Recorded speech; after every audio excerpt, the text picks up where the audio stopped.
Welcome friends to our YouTube channel Natavatkar E-Classes. Myself Sunil Ahera from Pachchim Khandesh Bhill Seva Mandal Nandurbar Anudanit Ashram School versus Taluka Sakri District Dhulia. Friends, today we are going to learn a poem of 7th standard subject English and 3rd unit 3.1. It's a beautiful poem named Sleep Baby Sleep. Actually, it is a lullaby. Lullaby means a song, a soothing song which is used to lull a baby to get sleep. lullaby म्हणजे अंगाई गीत की जे लहान मुलांना झोपवण्यासाठी गायलं जातं. अशी गीतं गायली की मुलांना लवकर झोप येते म्हणून ही गीतं खूप बालपणामध्ये सगळ्यांनीच ऐकलेली असतात. 3.1 Sleep Baby Sleep. In first stanza, sleep baby sleep, your father herds his sheep, your mother shakes the little tree from which fall pretty dreams on thee. Sleep baby sleep. Poet says, baby sleep, बाळा झोपी जा. Your father herds his sheep.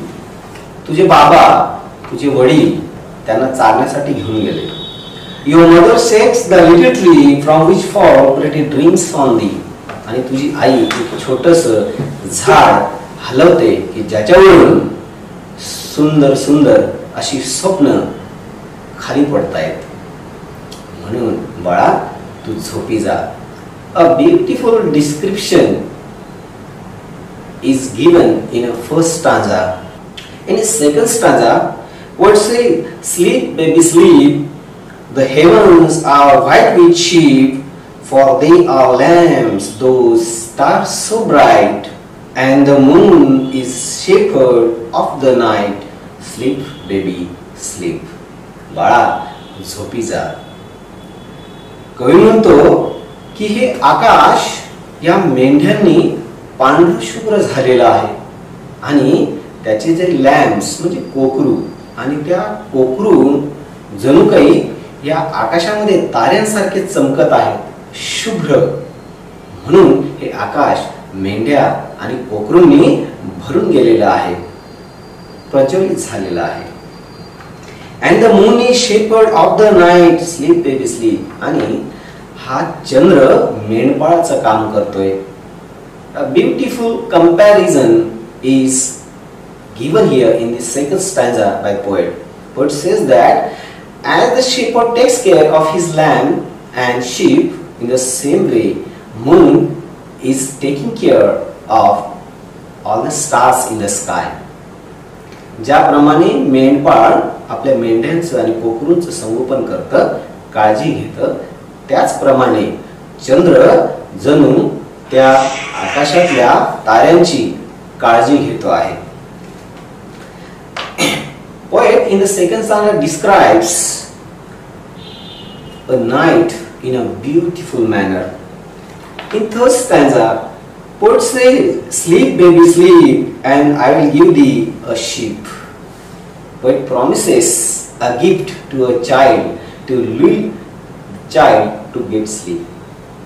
मी तुला एक मेंढी देणार आहे, तू झोपी जा. Which with his golden bell shall be a little playfellow for thee. Sleep baby sleep.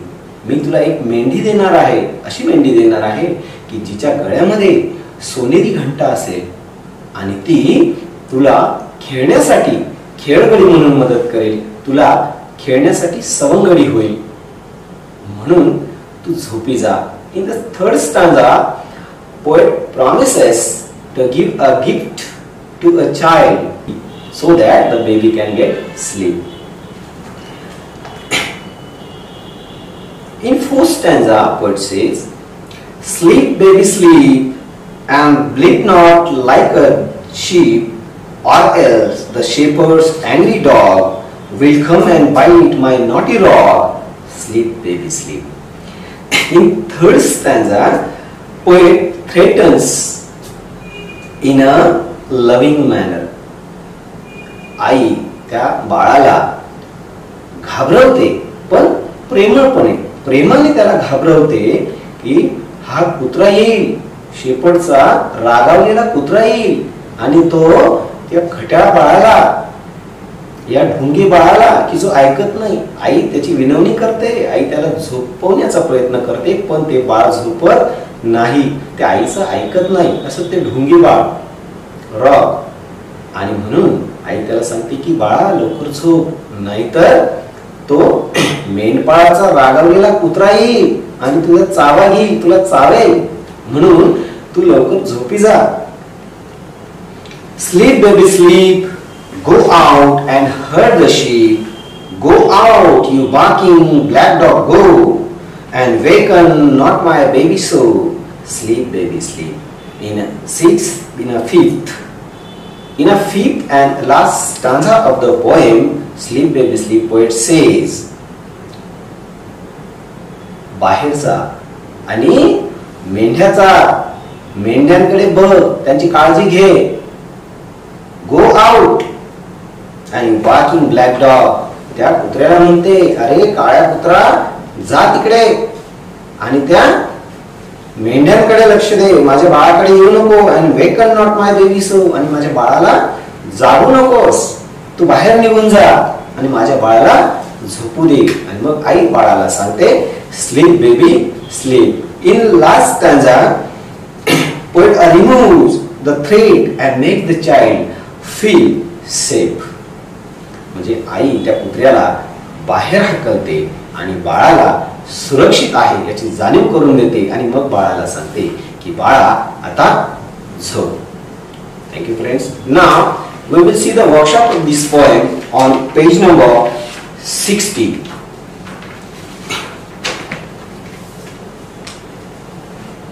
In a workshop, the second activity is given. Find the rhyming words used in the song. First, sleep. Word is given sleep and rhyming word of sleep is sheep. It is given in first and second line of the first stanza of the poem. Second one is tree. Trees is given here, but there is no rhyming word in the poem for the trees, so it should be tree, and rhyming word for tree is the, T-H-E-E. Third one, bright, and rhyming word of bright is night. Next, bee, and rhyming word of bee is the. Dog, rock, go and so. Next activity is, the mother in this poem uses various ideas to make the child close its eyes and sleep. Find the stanzas where the following ideas are used. First, the ideas given in a column, and in B we have to mention the stanzas. First, threaten in a loving manner. It is in stanza number 4. Second, create a pleasant picture. It is in stanza number 1. Remove the threat and make the child feel safe. It is in last stanza of the poem. It is 5th stanza. And promise a gift. Mother promises a gift to a child in stanza number 3. Next activity, fourth activity. From groups of 6 to 8 children, list the favorite songs or poems of all group members. Make a list by putting together all lists prepared by the different groups, and you may choose songs or poems from any language. And now describe your favorite songs with the help of labels given below, and note that you can select more than one label for a poem. First, we have to make the list of our favorite songs. They may be either in English, Hindi or Marathi. I have some I have some names of these songs. I will read it out for you. Like बलसागर Bharat हो, it is patriotic song. सदैव सैनिका पुढेच जायचे, it is inspirational song. हीच आमची प्रार्थना आणि हेच आमचे मागणे, it is a prayer. And some other lullabies are there, ज्यांना आपण मराठीत अंगाई गीत असं म्हणतो. लिंबोणीच्या झाडामागे चंद्र झोप लागबाई, it is very famous lullaby. हे खूप प्रसिद्ध असं अंगाई गीत आहे जे आपल्या सर्वांच्या बालपणी आपल्याला नक्कीच ऐकायला मिळालं असेल. चांदोमामा भागलास का, लिंबोणीच्या झाडामागे लपलास का, हे त्याचं दुसरं उदाहरण. हम्मा हम्मा ये ग, बाळाला दूध दे ग, चारा पाठीवर हम्माला, दूध वाटीभर बाळाला, हे सुद्धा अंगाई गीताचे एक उदाहरण आहे. झो झो रे लडी बाळा, रुणमुणू झुंगूर बाळा, निजविल झोक्यात, हे सुद्धा एक अंगाई गीताचं दुसरं उदाहरण सांगता येईल. ही काही गीतं दिलेली आहेत. पुढची ऍक्टिव्हिटी आहे the duck and the Kangaroo by Edward Lear is a funny poem as well as a narrative poem, and you have to list out and translate the labels into your mother tongue. इथं दिलेल्या नावांना आपण आपल्या मातृभाषेत त्याचं भाषांतर करायचं आहे. इथे त्यांनी गीत दिलेलं आहे डक अँड द कांगारू. ही एक छान कविता आहे की ज्याच्यामध्ये छोटंसं कथानक आहे की त्या डकला वाटतं की आपण सुद्धा बाहेर फिरायला जावं आणि मग तो कांगारूच्या पाठीवर बसून बाहेर फिरायला जातो आणि छानपैकी मजा घेतो. हे मजेदार कविता आहे. आपल्याकडे त्यांनी लिस्ट दिलेली आहे, त्या लिस्टला आपल्याला भाषांतर करायचं आहे. पहिले काय, पॅट्रिऑटिक सॉन्ग. पॅट्रिऑटिक सॉन्ग देशभक्तीपर गीत, ललबा अंगाई गीत, रोमॅन्टिक सॉन्ग अद्भुत रम्य गीत, फनी सॉन्ग्स और फनी पोएम्स मजेदार कविता, मजेदार काव्य, टाइटल सॉन्ग शीर्षक गीत, प्रेयर प्रार्थना, बॅलड म्हणजे पोवाडा किंवा लावणी, नेचर पोएम निसर्ग कविता, सॅड सॉन्ग किंवा सॅड पोएम म्हणजे शोक गीत किंवा शोक काव्य, जिंगल नादमधुर काव्य, कर्णमधुर काव्य, इन्स्पिरेशनल सॉन्ग प्रेरणा गीत, मार्चिंग सॉन्ग कूच गीत, वेलकम सॉन्ग स्वागत गीत, song for a special occasion म्हणजे प्रासंगिक गीते,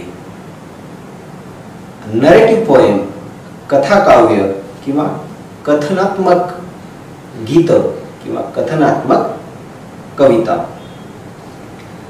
फोक सॉन्ग लोकगीत, नर्सरी राइम्स म्हणजे नर्सरीचे यमक, रिलीजियस सॉन्ग म्हणजे धार्मिक गीत.